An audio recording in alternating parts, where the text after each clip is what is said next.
بچی کو جلدی لے جانا بہت ضروری ہے، آپ میرے ساتھ چلیں۔ پھر اس نے عاجزی سے کہا، اس کے پاس کچھ زیورات ہیں، وہ بیچ کر خرچہ نکال دے گی۔ اور جس شخص نے آپ کے ساتھ یہ ظلم کیا ہے، یہ اس کی کمائی کا معاملہ نہیں ہے، اس لیے آپ پریشان نہ ہوں۔ اس نے مزید کہا، آپ میرے ساتھ جو سلوک بھی کریں گی میں اس کے لیے تیار ہوں، بس بچی کی زندگی محفوظ ہو جائے۔ جب میں نے دیکھا کہ وہ اپنے ذاتی خرچ، اپنی ذاتی چیزیں فروخت کرنے کو بھی تیار ہے، اور اس نے اپنے شوہر کو خود ہی پولیس کے حوالے بھی کیا ہے، خود ہی اس کو پکڑایا ہے، تو میرے دل میں ایک دم نرمی جاگ گئی۔ میں نے اپنی بیٹی کو گود میں اٹھایا اور اس کی گاڑی میں سوار ہو گئی۔ اب ہم تینوں گاڑی میں سوار ہو کر شہر کی طرف چل پڑی تھی۔ سارا راستہ میں گل کو باتیں سناتی رہی اور وہ بس خاموشی سے میری ہر بات کو سنتی رہی۔ بڑے ہاسپٹل پہنچ کر بچی کو فوراً ایمرجنسی میں داخل کروا دیا گیا۔ گل وہیں رہی اور اس نے ہمت کر کے ساری فیس بھی ادا کر دی۔ میں پھر بھی غصے میں اس پر چیختی رہی، اس پر الزامات لگاتی رہی۔ تو ایک نرس نے جب یہ منظر دیکھا، جب گل باہر گئی تو وہ نرس میرے پاس آئی۔ اس نے ایک کارڈ میرے پرس میں ڈالا اور ساتھ ہی بولی، اپنے گھر جا کر مجھ سے رابطہ کرنا، میں یہاں تمہارے کسی بھی فائدے کی نہیں ہوں، مگر گھر جا کر رابطہ کرو گی تو تمہیں مجھ سے بہت فائدہ حاصل ہوگا۔ نرس کی یہ باتیں سن کر میرے دل میں شک جاگا اور میں دوبارہ سے گل کے پاس پہنچ گئی۔ غصے میں جا کر اس پر چلانے لگی کہ دفع ہو جاؤ، مجھے تمہاری شکل بھی نہیں دیکھنا، مجھے تم پر بہت غصہ ہے، میری بچی کی قصوروار تم ہی ہو۔ گل نے آنکھوں میں آنسو لے کر میرے پاؤں پکڑ لیے اور عاجزی سے بولی، خدا کے واسطے مجھے معاف کر دو، میرا اس میں کیا قصور ہے؟ بس اس کی یہی عاجزی اور نادانی میرے سخت دل کو چند لمحوں کے لیے نرم کر گئی۔ گل زور زور سے رو رہی تھی اور وہ منظر دور کھڑی نرس بھی دیکھ رہی تھی۔ میں بھی گل کے گلے لگ کر رونے لگی۔ آتے جاتے لوگ ہمیں گھورتے رہے۔ یہ منظر دیکھ کر پھر ہم نے ہمت کی، ہم نے ایک دوسرے کے آنسو پونچھے اور کسی کرسی پر جا کر بیٹھ گئے۔ تھوڑی دیر بعد گل بچی کو دیکھنے کے لیے اگلے کمرے میں گئی تو وہی نرس ایک بار پھر میرے پاس آئی اور پرس میں ڈالا ہوا کارڈ ہاتھ میں تھما کر بولی، یہ عورت جو آپ کے ساتھ بیٹھی ہے، اسے آپ کب سے جانتی ہیں؟ میں نے کہا، ہم بہت اچھے ہمسائی ہیں، یہ میری دوست ہے، میرے ساتھ بہت اچھا سلوک کرتی ہے، میرے ساتھ بہت اچھی ہے۔ نرس نے میری طرف ایک عجیب سی نظر سے دیکھا اور پھر خاموش ہو گئی۔ پھر مسکراتی ہوئی کہنے لگی، ہو سکتا ہے وہ اچھی ہو۔ اس کی یہ باتیں مجھے شک میں ڈال گئیں۔ وہ یہ بات کہہ کر جانے کے لیے مڑی، ابھی وہ مڑی ہی تھی تو میں نے اس کا ہاتھ پکڑ کر پوچھا، کیا تم اسے جانتی ہو؟ وہ ہلکی سی مسکان دے کر بولی، تم جانتی ہو نا، تمہاری دوست ہے۔ اور اس کے بعد وہ یہ بات کہہ کر چلی گئی۔ میں پھر سے خاموشی سے بیٹھ گئی اور ڈاکٹر کے پاس آ گئی تاکہ بچی کے بارے میں معلوم کر سکوں۔ جب میں ڈاکٹر کے پاس سے واپس آ رہی تھی تو میں نے دیکھا گل نرس کے پاس کھڑی تھی اور اسے غصے میں دھمکی دے رہی تھی، تم اسے کچھ نہیں بتاؤ گی ورنہ مجھ سے برا کوئی بھی نہیں ہوگا۔ گل نرس کو یہ دھمکی لگا رہی تھی جبکہ نرس تو بالکل پرسکون انداز میں کھڑی تھی۔ گل نے جیسے ہی مجھے دیکھا اس کے چہرے کا رنگ بدل گیا، مگر نرس تو ذرا بھی پریشان نہ ہوئی۔ ڈاکٹر نے بتایا کہ بچی کومے میں ہے مگر بہت جلد ٹھیک ہو جائے گی اور ہمیں قریب بیٹھنے کو کہنے لگا۔ میں اس سب کے بیچ گل کی نرس کو دی گئی دھمکیوں کے بارے میں بھی سوچنے لگی اور سوچتے سوچتے بے چینی سی مجھے ہونے لگی۔ دل میں اب بھی ایک قسم کی بےقراری موجود تھی کہ آخر گل نے نرس کو کیوں ڈرانا چاہا۔ گل نے کہا، میں کھانا لے آتی ہوں، آپ یہاں بیٹھ جائیے۔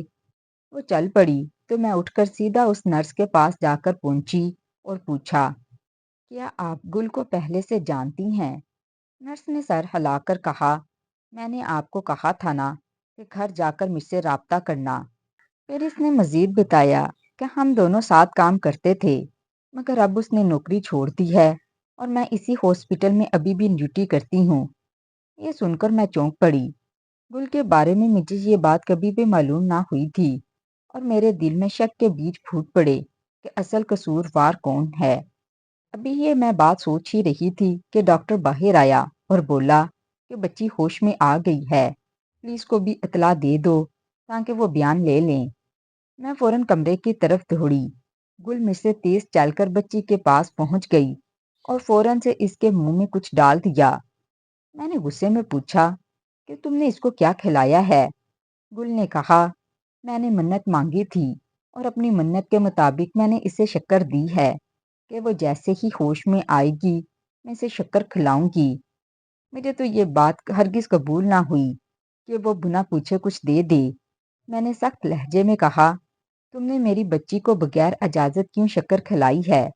تو گل نے آگے ہاتھ بڑھا کر کہا، دیکھ لو، یہ تو شکر کی ہے، اگر تم چاہو تو میں خود کھا کر بھی دکھا سکتی ہوں۔ ہماری آواز سن کر ڈاکٹر بھی آگے آ گیا۔ اس کے چہرے پر غصہ تھا۔ وہ کہنے لگا، آپ کس بنیاد پر کسی بیمار بچے کو بغیر اجازت کچھ خوراک دے سکتی ہیں؟ کمرے میں ایک خاموشی گھری اور میرے اندر اضطراب اور شک دونوں ایک ساتھ ابل آئے۔ ڈاکٹر نے فوراً تیز آواز میں کہا، پولیس کو فون کرو اور اس عورت کو بھی پکڑواؤ۔ پلیز ابھی فون کرو اور اس عورت کو گرفتار کرو۔ بتاؤ اس نے بچی کو کیا کھلایا ہے؟ میں نے اشارے سے ڈاکٹر کو روکنے کی کوشش کی، مگر وہ تو بہت غصے میں تھا۔ اس نے گل کے ہاتھ سے شکر لے لی اور نرس کو تھما دی اور نرس سے کہا، اسے لیب میں ٹیسٹ کے لیے بھیجو۔ رپورٹ آنے تک اس عورت پر سخت نگرانی رکھی جائے۔ گل نے گھبرا کر کہا، جی ضرور، میں یہیں پر ابھی موجود ہوں۔ ادھر بچی ہلکی سی سانس لے کر کچھ کہنا چاہتی تھی، مگر وہ کچھ نہ بول سکی، بس سر ہلا کر انکار کے اشارے کر دیے اور پھر دوبارہ بے ہوش ہو گئی۔ اس کا ہاتھ شاید بے یقینی میں گل کی طرف اٹھا تھا۔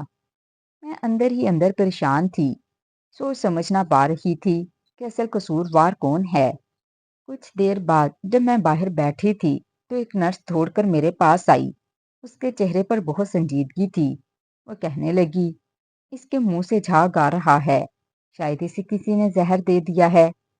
یہ سن کر تو میری دنیا ایک لمحے کے لیے جام سی ہو گئی اور خیال آیا کہ جو شے گل نے دی تھی وہ زہر تو نہیں۔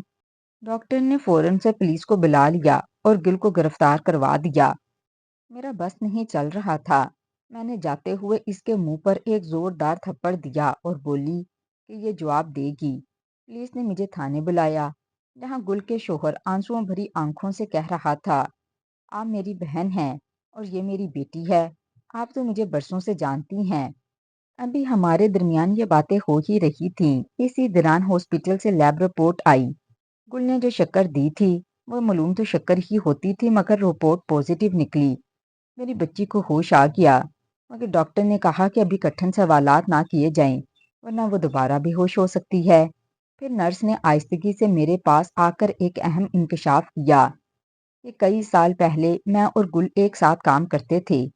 ہم چھوٹی بچیوں سے ناجائز فائدہ اٹھاتے تھے اور ان مردوں سے بھاری رقم وصول کرتے تھے۔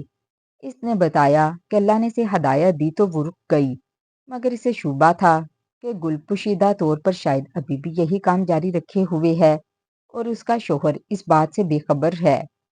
نرس نے اس بات کا بھی اقرار کیا کہ اس نے میری بچی کو زہر کی بہت ہلکی مقدار دی تھی تاکہ اسے کوئی جان لیوا نقصان نہ پہنچے، بلکہ وہ صرف کومے میں چلی جائے۔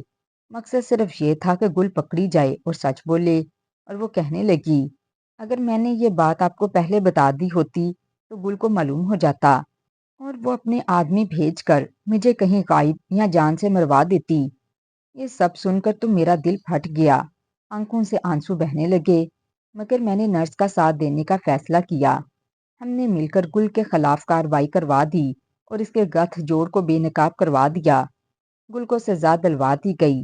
میں اپنی بیٹی کو لے کر گھر آ گئی، ہمیشہ کے لیے اپنے پاس محفوظ رکھا، اور اب میں کبھی بھی اسے اکیلے کہیں بھی جانے کی اجازت نہیں دوں گی۔ انصاف تو مل گیا، مگر میرے دل کے زخم بھرنا آسان نہ تھے۔